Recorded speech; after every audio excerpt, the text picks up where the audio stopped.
Imagine a power source that does not burn fuel, does not rely on splitting heavy atoms, and instead works by replicating the same process that powers stars, where light atomic nuclei fuse together and release enormous amounts of energy. And this is exactly the principle behind a fusion power plant. At the core of this concept is nuclear fusion, the process in which two light nuclei, typically isotopes of hydrogen, such as deuterium and tritium, combine to form a heavier nucleus, usually helium. This equation describes how a small amount of mass is converted into a very large amount of energy, making fusion one of the most energy-dense processes known. However, achieving fusion on Earth is extremely difficult because atomic nuclei are positively charged and naturally repel each other due to electrostatic forces, so in order to force them close enough to fuse, they must be heated to extremely high temperatures, typically on the order of tens to hundreds of millions of degrees Celsius. At these temperatures, matter cannot exist in a normal solid, liquid, or gas state. Instead, it becomes plasma, a highly energetic state where electrons are separated from atomic nuclei, creating a mixture of charged particles. This leads to one of the biggest challenges in fusion technology. Plasma cannot touch any physical surface because it would instantly cool down and damage the material. To solve this, fusion reactors use powerful magnetic fields to confine and control the plasma without physical contact. One of the most well-known designs is the Tokamak, a toroidal, donut-shaped device that uses complex magnetic field configurations to keep the plasma stable and contained. If you like similar educational content, please like, subscribe, and share the video with your friends. The ultimate goal is to create conditions where fusion reactions occur continuously and release more energy than is required to sustain them, achieving what is known as net energy gain. A fusion power plant is therefore not just a reactor, but a highly complex system that must control extreme temperatures, plasma physics, and energy flows simultaneously. Once the basic idea of nuclear fusion is understood, the next and most challenging step is actually creating and maintaining the conditions required for fusion to occur. And this revolves entirely around the behavior of plasma, which is an extremely energetic and unstable state of matter that must be precisely controlled for the process to work. To initiate fusion, the fuel, typically a mixture of deuterium and tritium, must be heated to temperatures exceeding 100 million degrees Celsius, far hotter than the core of the sun, because unlike stars, fusion reactors on Earth cannot rely on immense gravitational pressure to force particles together, so temperature must compensate by increasing particle and collision probability. At such extreme temperatures, electrons are stripped away from nuclei, forming plasma, which behaves very differently from ordinary matter, because it is composed entirely of charged particles that respond strongly to electromagnetic fields. This is the key to confinement. Instead of containing plasma in a physical vessel, which would be impossible, fusion reactors use powerful magnetic fields to hold and shape the plasma in space, preventing it from touching the reactor walls. In devices like the Tokamak, this is achieved by combining toroidal and poloidal magnetic fields, creating a helical field structure that effectively traps the plasma in a stable path around the reactor chamber. However, plasma is inherently unstable. It exhibits turbulence, waves, and instabilities that can cause it to shift, deform, or even collapse suddenly, leading to a loss of confinement and termination of the fusion process. Maintaining stability is therefore one of the greatest engineering and scientific challenges. Advanced control systems continuously monitor plasma behavior in real time and adjust magnetic fields, currents, and energy input to keep the plasma stable. Another critical factor is the Lawson criterion, which defines the conditions necessary for fusion to produce net energy, stating that the product of plasma density, temperature, and confinement time must exceed a certain threshold. Achieving this balance is extremely difficult, because increasing one parameter often affects the others. Plasma heating itself is also complex. It is not achieved by a single method, but by combining multiple techniques, including resistive heating through induced currents, injection of high-energy neutral particles, and radio frequency heating using electromagnetic waves. Each method contributes to raising and maintaining the plasma temperature. The entire system must sustain these extreme conditions continuously, which requires precise coordination between physics, engineering, and control systems.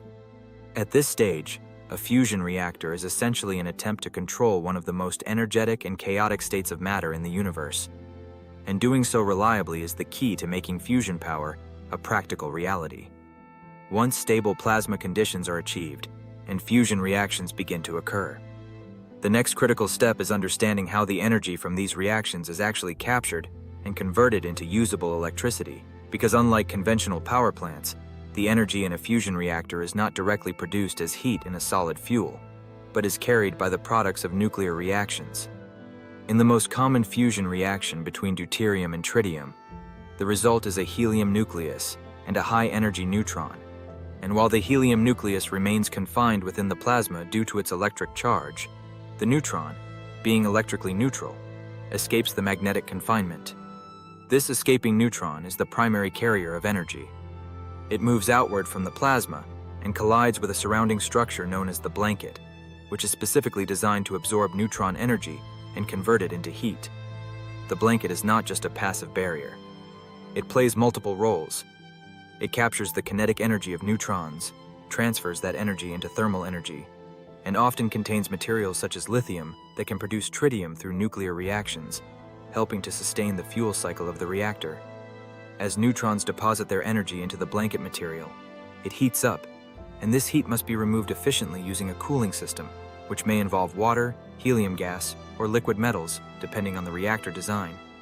At this point, the process begins to resemble a conventional thermal power plant.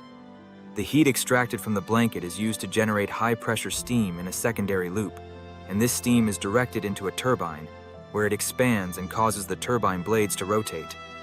The rotating turbine shaft is connected to a generator, which converts mechanical energy into electrical energy through electromagnetic induction, producing electricity that can be fed into the power grid. After passing through the turbine, the steam is cooled in a condenser and converted back into water, which is then recirculated into the system, forming a closed-loop cycle that improves efficiency. One of the key advantages of fusion is that it does not rely on combustion or long-lived radioactive fuel, and the reaction itself is inherently self-limiting, meaning that if conditions are not maintained, the reaction simply stops. This makes fusion fundamentally different from both fossil fuel and fission-based power generation.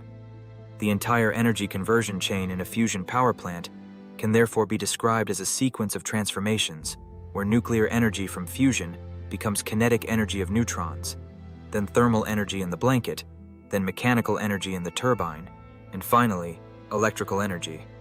Even if the physics of fusion is understood and the basic energy conversion chain is clear, turning this concept into a working power plant introduces a series of extreme engineering challenges, because every part of a fusion reactor must operate under conditions that push the limits of current materials, technology, and control systems. One of the biggest challenges is material durability, because the inner walls of the reactor and the blanket are constantly bombarded by high-energy neutrons, which penetrate deep into materials and gradually damage their atomic structure, causing embrittlement, swelling, and loss of mechanical strength over time. This means that conventional materials cannot be used. Instead, specialized alloys and advanced materials must be developed that can withstand intense neutron radiation, high temperatures, and thermal cycling over long operational periods. Another major challenge is the tritium fuel cycle. Tritium is a key component of the most practical fusion reaction, but it is extremely rare in nature and must be produced within the reactor itself.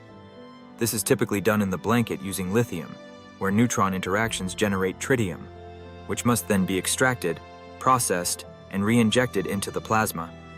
This creates a closed fuel cycle, but it also adds significant complexity in terms of handling, safety, and system integration. Plasma stability remains a central issue as well. Even small instabilities can lead to sudden disruptions, which are rapid losses of plasma confinement that can release large amounts of energy and potentially damage reactor components. To prevent this, fusion reactors require highly advanced real-time control systems that continuously monitor plasma behavior and adjust magnetic fields and input energy within milliseconds. The scale and complexity of fusion reactors also present significant engineering challenges.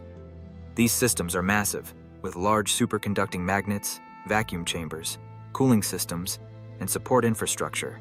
all of which must operate together with extreme precision. Superconducting magnets, for example, must be cooled to very low temperatures to function, while being located close to extremely hot plasma, creating a unique engineering paradox of managing both extreme heat and extreme cold in the same system.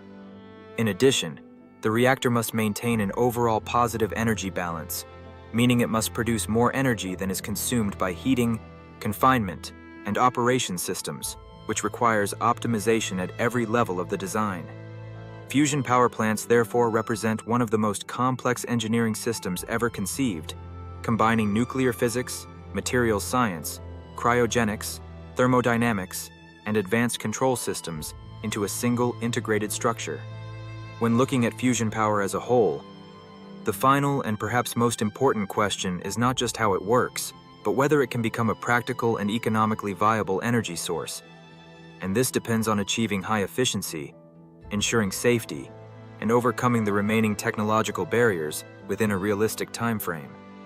One of the key goals in fusion research is achieving net energy gain, meaning the reactor produces more energy than is required to heat and sustain the plasma, and this is often expressed using a parameter called Q, where Q greater than 1 indicates that the system is producing more energy than it consumes, and reaching significantly higher values will be necessary for commercial operation.